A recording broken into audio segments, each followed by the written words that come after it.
Qadırli qarindoshlar, Sharq Turkiston xabar agentligining xabarlar programmasini ko'rishinglarni qizg'in qarshi olamiz. Eng oldi bilan xabarlarimizning qisqacha mazmuniga ko'z ataylik.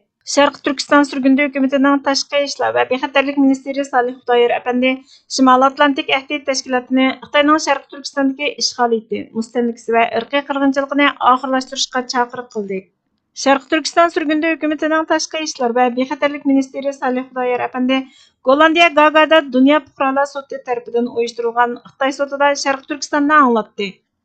Tönde tafsiliy mazmunlarni diqqatingizga sunamiz. Sharq Turkiston Milliy Uyg'unish harakatining qurg'uvchisi, Sharq Turkiston surgundi hukumatining tashqi ishlar va bexatarlik ministri Salih Xudoyer, shuningdek uning dadasi Sharq Turkiston fondining qurg'uvchisi Sayfulla Abduqodir apandi boshchiligidagi Sharq Turkistonlik qarindoshlar 9-iyul boshlanib 11-iyul oxirlashgan Shimoliy Atlantik ahdi tashkilotiga a'zo davlatlarning boshliqlar yig'ini asnosida Shimoliy Atlantik ahdi tashkiloti davlatlari boshliqlari yig'ilgan binoning oldida namoyish elib berib, Xitoyning Sharq Turkistonni ishg'ol qilib olib, Sharq Turkistonda yurgizayotgan vahshiy zulmini, Xitoyning xalqaro jamiyatga tahdid elib keladiganligini bayon qilib, Shimoliy Atlantik ahdi tashkilotini Sharq Turkistonning mustaqillik ko'rishini qo'llashga, mustaqillik, adolat va kollektiv bexatarlikka tahdid elib keladigan jiddiy masalalarni hal qilishga chaqirdi.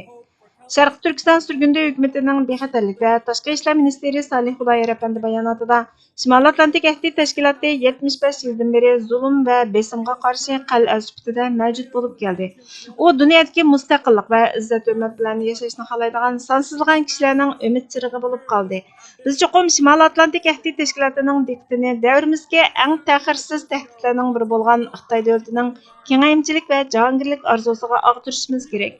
Taxminan 74 yil ilgari 10 ayning 12 kuni Xitoy Kompartiyasi Sharq Turkistonni ishg'ol qilib oldi. 2 oydan keyin, ya'ni 1949-yili 12 ayning 22 kuni mustaqil Sharq Turkiston Cumhuriyati Xitoy Xalq Cumhuriyati tomonidan majburiy ag'dirildi.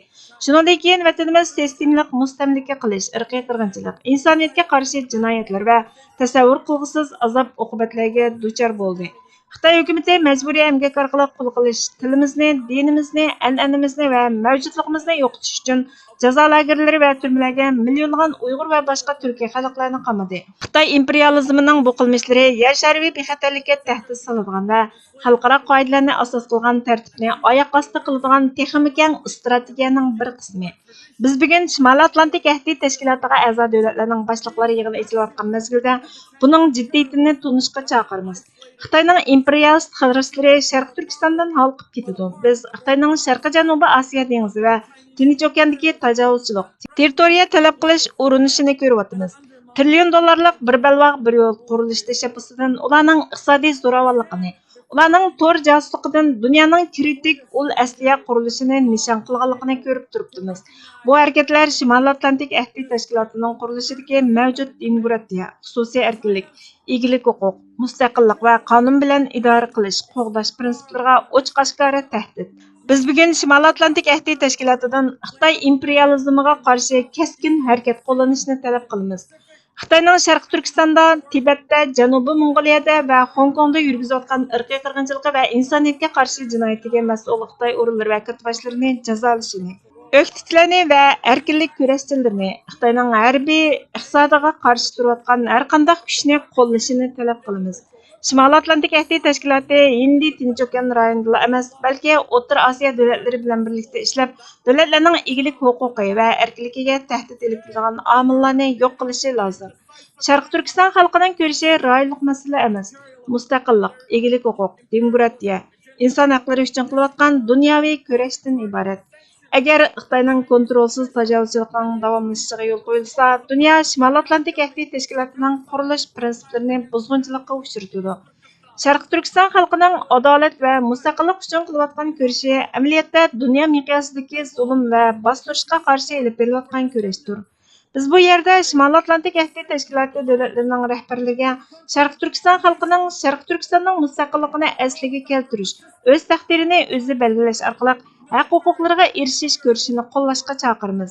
Biz Shimoliy Atlantik ahdi tashkiloti rahbarlarini an'anasiga varislik qilib, prinsipal harakat qilinib, Xitoy imperializmi va kengayimchiligiga qarshi turishni, insoniyatning kelgusidagi bexatar, izzat hurmati kafolatlantirilgan mustaqil, xotirjam, baxtli turmushiga kafolatlik qilishni talab qilamiz dedi.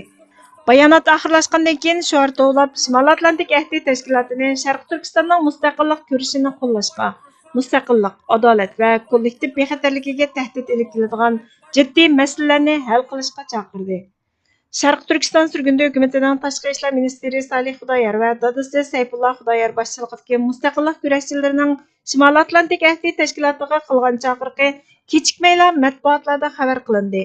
Hindiston bayoni xabar to'rining 11-iyul kunidagi Shimoliy Atlantik ahdi tashkiloti boshliqlari yig'ini mezgilida elib berilgan namoyish Xitoyning atalmish Şinjandagi imperializmni to'xtatishga chaqiriq qildi degan temada e'lon qilgan xabarda Sharq Turkiston sürgündü hökumətinin vəkilləri Shimoliy Atlantik ahdi tashkilotini Xitoyning Uyg'urlarga yurgizayotgan zulmini kun tartibga elib kelib, Xitoyning vahshiy qilmishlariga qarshi turishga chaqiriq qildi. Sharq Turkiston sürgündü hökumətinin bu harakati 9-iyuldan 11-iyulgacha o'tkazilgan Shimoliy Atlantik ahdi tashkiloti davlatlarining boshliqlar yig'ini asnosida elib berildi. Sharq Turkiston sürgündü hökumətinin Tashqi ishlar ministri Salih Xudoyor ijtimoiy axborot supsi X'da qilgan bayonotida Shimoliy Atlantik ahdi tashkilotining rahbarlari yig'ilganda biz Shimoliy Atlantik ahdi tashkiloti rahbarlarini Xitoy imperializmini e'tirof qilishga va uning bilan yuzlashishga chaqiramiz. Shimoliy Atlantik ahdi tashkilotini mustaqillik va adolatga erishish ko'rishimizda bizning yanimizda turishga chaqiriq qilamiz. Shimoliy Atlantik ahdi tashkiloti Xitoy imperializm va irqiy qirg'inchilikqa qarshi keskin harakat qo'llanishi kerak dedi. Salih Xudoyor video orqali bergan uchurda Shimoliy Atlantik ahdi tashkilotini mustaqillik, adolat va kollektiv bexatarligiga tahdid ilib keladigan jiddiy masalalarni hal qilishga chaqirib, Shimoliy Atlantik ahdi tashkiloti 75 yildan beri zulm va besimga qarshi qal'a sifatida mavjud bo'lib keldi. U dunyodagi mustaqillik va izzat hurmat bilan yashashni xohlaydigan sonsizlagan kishilarning umid chirig'i bo'lib qoldi. Biz chuqur Shimoliy Atlantik ahdi tashkilotining diqqatini davrimizga eng ta'xirsiz tahdidlarning biri bo'lgan Xitoy davlatining kengayimchilik va jahongirlik orzusiga og'dirishimiz kerak. 1949 yılı 12 ayning 22 kuni Mustaqil Sharq Turkiston Cumhuriyeti Xitoy Xalq Cumhuriyeti tarafidan majburiy og'dirildi. Shundan keyin vatanimiz sistemlik mustamlika qilish, irqiy qirg'inchilik, insoniyatga qarshi jinoyatlar va tasavvur qilg'isiz azob-uqubatlarga duchor bo'ldi. Xitoy hukumati majburiy emgak orqali qul qilish, tilimizni, dinimizni, an'anamizni va mavjudligimizni yo'qotish uchun jazo lagerlari va turmalarga millionlagan Uyg'ur va boshqa turkiy xalqlarni qamadi. Xitoy imperializmining bu qilmishlari yer shariy bexatarlikka tahdid soladigan va xalqaro qoidalarni asos qilgan tartibni oyoq osti qiladigan texnik keng strategiyaning bir qismi. Biz Xitoyning Sharqiy Janubiy Osiyo dengizi va Tinch okeandagi tajovuzchilik, territoriya talab qilish urinishini ko'ryapmiz. Trillion dollarlik bir balvoq bir yo'l qurilishi tashabbusidan ularning iqtisodiy zo'ravonligini, tor josusligining dunyoning kritik ul asliya qurilishini nishon qilganligini ko'rib turibmiz. Bu harakatlar Shimoliy Atlantik ahdi tashkilotining qurilishidagi mavjud demokratiya, xususiy erkinlik, egilik huquq, mustaqillik va qonun bilan idora qilish, qo'g'dash prinsiplariga ochiq-oshkora tahdid.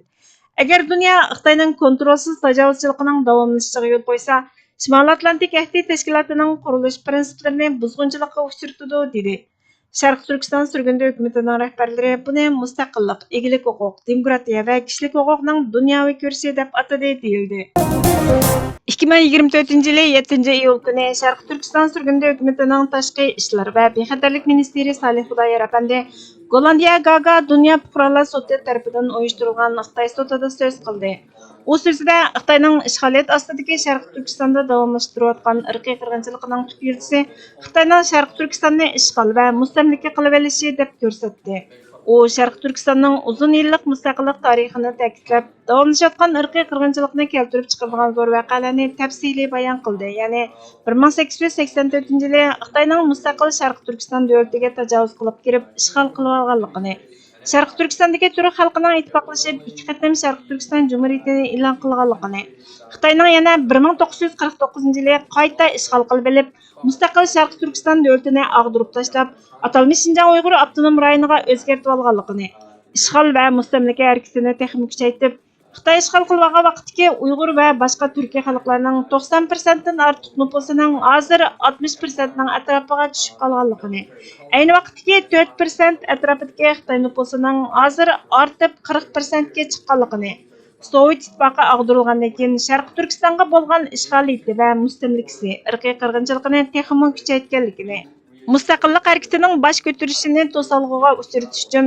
Jiang Zemin boshchiligidagi Markaziy komitet siyosiy byurosining 7 nomerli hujjatini chiqarib, O'rta Osiyodagi mustaqil davlatlar bilan hamkorlik o'rnatganligini, 2014 yildan boshlab terrorizm va oshqo'llik bilan kurash qilishni bahona qilib, xalq urushini boshlatib, irqiy qirg'inchilikni texmo cho'nqurlashtirganligini anglatdi.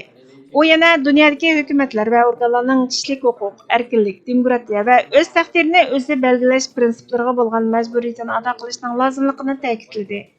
U yana Xitoyning Sharqi Turkistonda olib berayotgan mustamlikachilik, irqiy qirg'inchilik va ishg'oliyat harakatini oxirlashtirish uchun xalqaroni ahamiyatli harakatga o'tishga chaqirdi. Sharqi Turkiston surguni hukumatining tashqi ishlar ministri Salih Xudoyor apandining fuqarolar sudida dunyoning har qaysi joylaridagi davlat va tashkilotlarni Xitoyning vahshiyligiga qarta xalqaro harakatga chaqiriq qilgan so'zlari matbuotlarda e'lon qilindi. ANI xabar to'rining 8 iyul kunidagi Sharqi Turkiston surguni hukumatining mas'ullari Berlindagi faoliyatda Uyg'urlar duch kelgan irqiy qirg'inchilikqa qarshi dunyoviy harakatga chaqiriq qildi degan temada chiqqan xabarda Sharqi Turkiston surguni hukumatining tashqi ishlar ministri Salih Xudoyor Dunyo fuqarolar sudi uyushtirgan guruh muzokirasiga qatnashdi. Bu guruh Xitoy sudining bir qismi bo'lib, Xitoyning Sharqi Turkistonda yurgizayotgan irqiy qirg'inchilikqa markazlashdi. Sharqi Turkiston surguni hukumatining tashqi ishlar ministri Salih Xudoyor Xitoyning Sharqi Turkistonda yurgizayotgan irqiy qirg'inchiligining manbasining Xitoyning Sharqi Turkistonni ishg'ol va mustamlika qilib olishi ekanligini ta'kidladi. U rayonning uzun mustaqillik tarixini alohida gavdalantirdi. Navbatdagi krizisni keltirib chiqargan omillarni tafsiliy ko'rsatdi. Xitoyning Sharqi Turkistondagi normal ko'ringan qiyofatining tamoman saxt ekanligini aytdi. U Xitoy hukumatining yaqinqi harakatlariga diqqat qilib, texi tunugula Xitoy Kompartiyasining Sharqi Turkistondagi sekretari Mashinri Sharqi Turkistondagi Uyg'ur va boshqa turkiy xalqlarni kuchlik bostirish uchun elib berilgan bir necha minglagan Xitoy armiyasi va saqchilari qatnashgan birlashma harbiy ishlarda saqchi manevrini ko'zdan kechirdi. Sharqi Turkistonda davom qilayotgan irqiy qirg'inchilikning ilg'isi mustamlikadan iborat. To'liq oddiy. Chunki Xitoy Sharqi Turkistonni ishg'ol va mustamlika qilib oldi. Sharqi Turkiston Uyg'ur va boshqa turkiy xalqlarning tarixiy ona yurti, vatani. Bugungi kunda Sharqi Turkistondagi Uyg'ur va boshqa turk nufusi 40% atrofida, Xitoyning nufusi 60%dan ozroq. Xitoy Sovet ittifoqi parchalangandan keyin Sharqi Turkistonga bo'lgan mustamlika va irqiy qirg'inchilikni kuchaytirdi dedi. Salih Xudoyor dunyodagi hukumatlar va tashkilotlarni demokratiya, erkinlik va o'z taqdirini o'zi belgilash va'dasida ching turishga chaqirdi. U Xitoyning qilmishlarini jazolash, Sharqi Turkistondagi irqiy qirg'inchilik va mustamlikani oxirlashtirish uchun ahamiyatli harakat qilishga chaqiriq qildi. Bu guruh Sharqi Turkistondagi inson haqlari dafsanchiligini oxirlashtirish uchun xalqaroning aralashib jiddiy harakat qo'llanishini, xalqaro jamiyatni vahshiyliklarga qat'iy qarshi turishga chaqiriq qildi deyildi. Dunyo fuqarolar sudi 12 iyul kuni Xitoyning ishg'oliyati ostidagi Sharqi Turkistondagi Xitoyning jinoyatlari to'g'risida oxirgi hukmni e'lon qildi. Sudchi Sharqi Turkistonning aslida mustaqil bo'lishi kerak bo'lgan rayon ekanligini ta'kidladi. U Xitoyning jinoyat o'tkazishdagi asosli muddaosining Sharqi Turkistonning mustaqilligining oldini olish va Sharqi Turkiston xalqini bir Xitoy davlatiga zo'rlik kuch bilan qo'shib olish ekanligini o'ttirg'a qo'ydi. Sudchi xalqaro qonunning o'z taqdirini o'zi belgilash huquqini e'tirof qilishini talab qilganligini ta'kidladi. U Xitoyning Uyg'ur va boshqa turkiy xalqlarni nishon qilgan irqiy qirg'inchilik va insoniyatga qarshi turish jinoiy qilmishlarini sistematik turda planlaganligini va uni ijro qilganligini, bu jinoyatga Xitoy diktatori Shi Jinpingning bevosita mas'ul bo'lganligini xulosaladi. Sudchi davomli elib berilayotgan Uyg'ur qirg'inchiligi Uyg'ur millatini butunlay yo'qotishni maqsad qilgan o'zliksiz hujum deb ta'kidladi. Acaba Tengridan o'zgaga tiz bukishni keskin rad qiladigan favqulodda ilg'or bir aqida sistemasiga ega millatning mansublarining 70 necha yillik asorat tarixidan keyingi bugungi kunda ursa qochadigan, tishining iqini ko'rsatib bo'lguncha quyruqini shipangishtirib ulguradigan ermak itning tabiatiga tushib qolayotgan holatini ko'rishdan ortiq yana qandoq fojia bor? Acaba Tengridan kutiladigan qandoqligi imkoniyat, rahmat, shafqat va tevinishlar bo'lsa, umid va chiqish yo'li bo'lsa, ustunlik va tortuq, izzat, hurmat, kechirim va beg'ishlash bo'lsa, hammaga ko'z yumib turib, faqatla mustamlikachisidan kutalaydigan holga kelib qolishiga shohid bo'lishdan ortiq yana nima tragediya bo'lsin? Acaba payg'ambarcha yuksak samoviy g'oyalarni yer yuzida ro'yobga chiqarish yo'lida پاسىبانلىق شەرىپىنى قازانغان بىر مىللەتنىڭ مەنسۇپلىرىنىڭ كۈنى كېلىپ ئۆز مۇستەملىكىچىسىنىڭ جۇڭخۇاچە غايىلىرى ئۈچۈن خىزمەت قىلىدىغان، كۈتكەن يېرىدىن چىقىپ بېرىدىغان پەسەندىلەر توپىغا قېتىلىشىغا جان ئاتىدىغان ھالغا كېلىپ قېلىشتىنمۇ ئارتۇق بەتبەختلىك بولسۇنمۇ؟ بورھان مۇھەممەدنىڭ سۇيىقەستلەر قورشاۋىدىكى دەۋا ۋە ئاخبارات خىيانەتچىلىكى ناملىق ماقالىسىدىن ئېلىندى. Bugünkü xəbərlərimiz bu yerdə axırlaşdı. Kelər qېتىمقى proqramımızda görüşküچە Allah'a amanet bolğaysızlar.